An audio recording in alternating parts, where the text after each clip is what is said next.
Well, hello, investors and traders. I'm L.A. Little, and this is your daily NeoTA wrap, where we take a look at these markets and we do it from a neoclassical perspective. Each time we're asking ourselves what happened today and what does it tell us about the coming ones.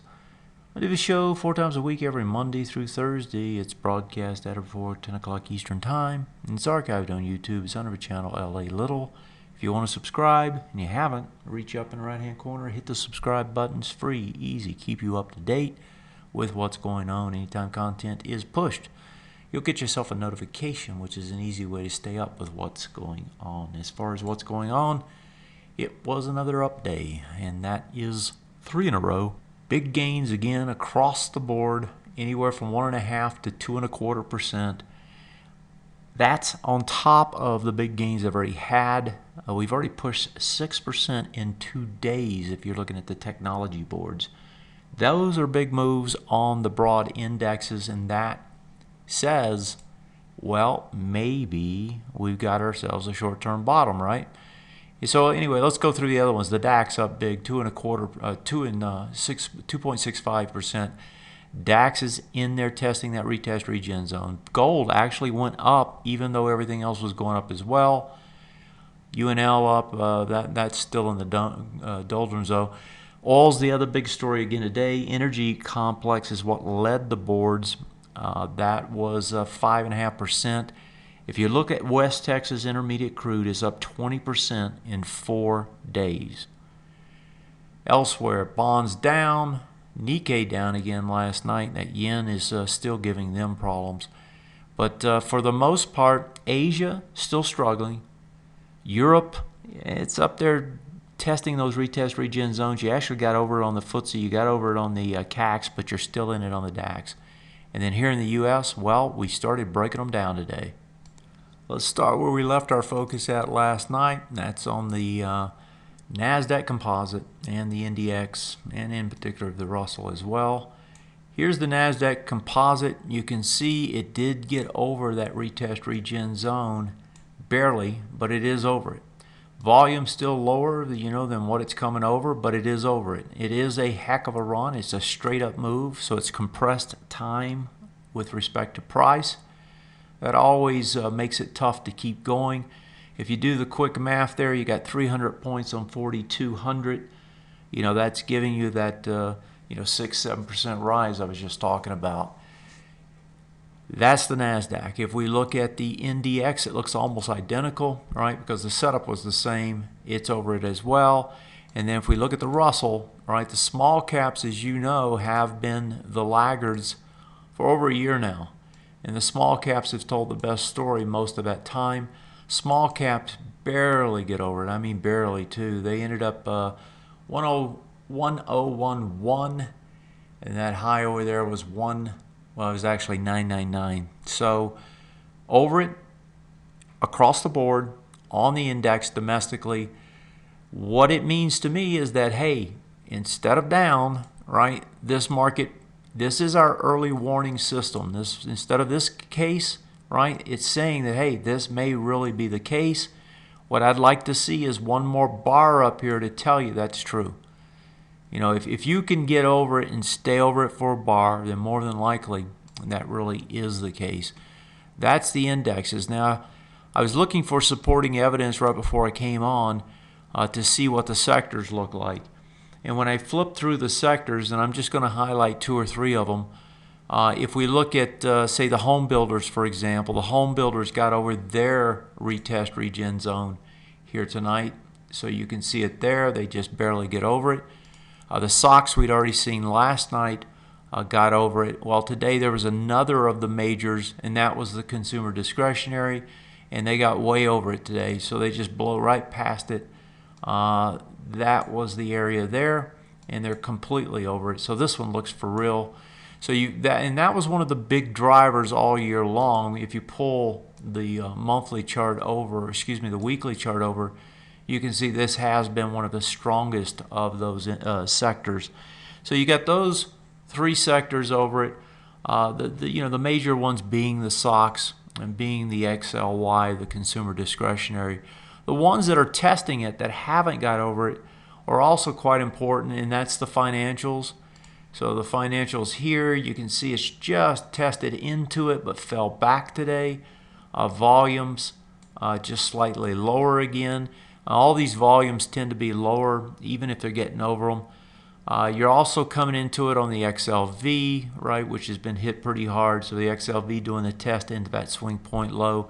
And you're using the January 20th bar on almost all of these. And then the other one that was interesting is one that's been one of the laggards all year long, just like the Russell, and that's the transports. And the transports actually got a big pickup volume at the end of the day as they test into that swing point low, which makes me think they're going to try to test it again tomorrow, given that volume spurt, mostly of it at the end of the day. The strength today, and actually in this whole move, has been energy, of course. Here's the energy market making a nice big move going for a swing point high. And we actually had the basic materials close at the swing point high tonight, so they will be trying to break it tomorrow as well. So you've got some movement in the lagging sectors, right? The XLE, the XLB. You've got some of the big sectors starting. The three big ones are technology, XLY, the discretionary, and your financials. So the financials testing into it. XLY discretionary gets over it, and if you look at the technology doesn't even have the swing point low to be testing against because it never broke. And so what it's doing is trying to get to the swing point high. The low above that is where everything is, and we haven't even talked about that. But if we go back to the indexes, pop any of them up, right? I mean, here's the S&P 500. And bring it back here. It's in, so let's draw out the bigger picture while we're here. It's in this retest regen zone, right? Where it previously got over it and back under it. As you came back down, there was another break of a swing point. That was this one, right? So the test on the way back up is to get back into this one. So let me clean this one up so we're only looking at the one. And if we do the numbers on it, right, that low was 1954.33. This high on the bar after we broke, this is the bar that broke. The high on the bar afterwards is 1950, so you didn't test it. You have 1, 2, 3, 4, 5, 6. So as you come back into it, that's going to be the major test. That price point again, if we get the low here, is 1954.33, and so if we bring up the daily again, the 1954.33 is going to be about at that swing point high. It's just over it. So you could see where a push over the swing point high would hit into that bearish retest regenerate zone on the weekly, which is also going to be a resistance zone as well. First time back after more than 6 bars, fairly high probability that you're going to turn. So the way this looks tonight is that it's going to try to hit those swing point highs either on this move or after. If you're bullish, what you really want to see here is you don't want to go see it tag this now because it's probably going to fail there. What you really want it to do is just pull back, set up another ABCD structure, and then make the run, right? You're going to have a much better chance to get higher. We'll see if they have the patience to wait for that. And before I close it out, I want to go to the world markets. And I want to invite any of you that watch me, if you haven't done so, if you haven't really checked this out, come over to Get Started. Pop in here, take a look at what we do, take a look at the price points, compare us to anyone. You're going to find these price points better than any others that you can find out there.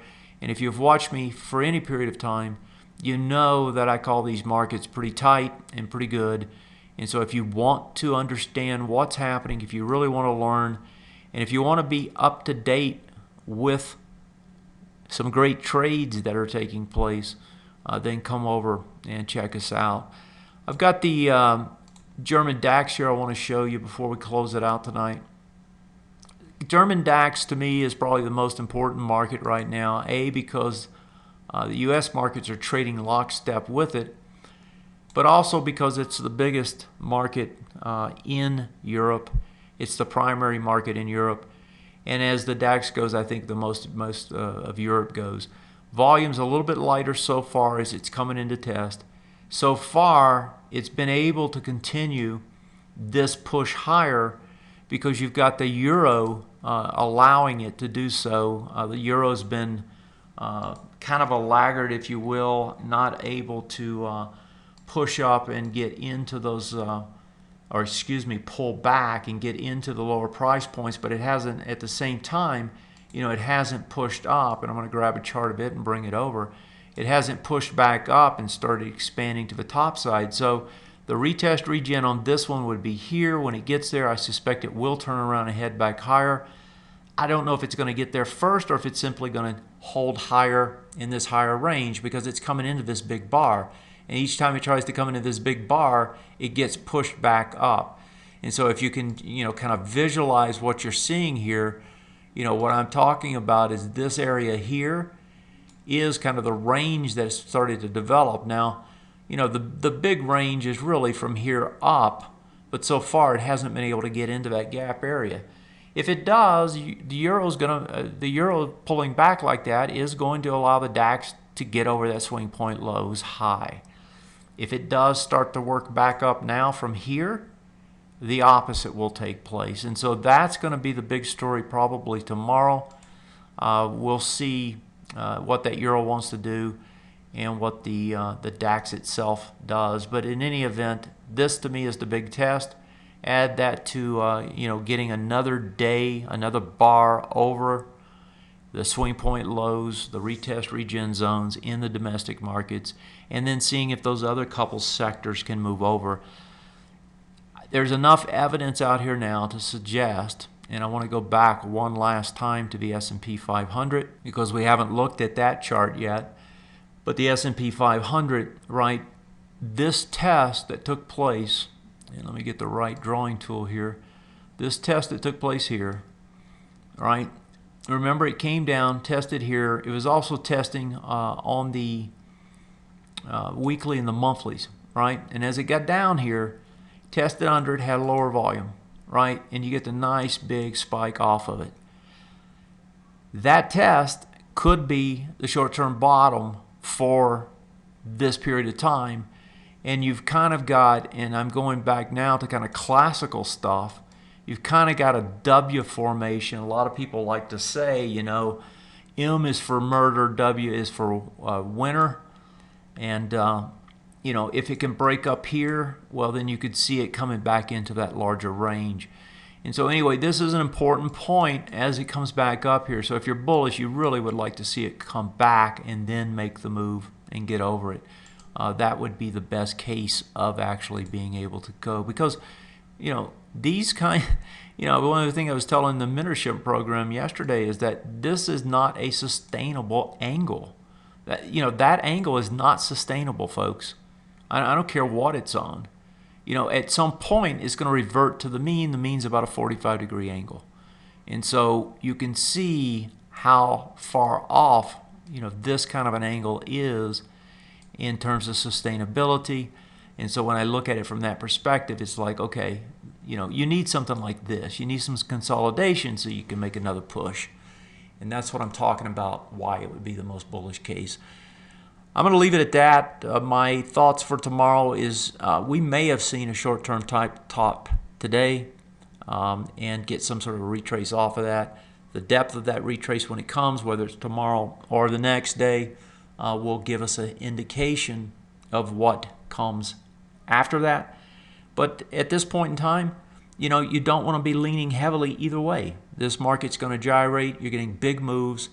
And I don't think this is sustainable, nor do I think the 20% gain in WTI, West Texas Intermediate, is sustainable either.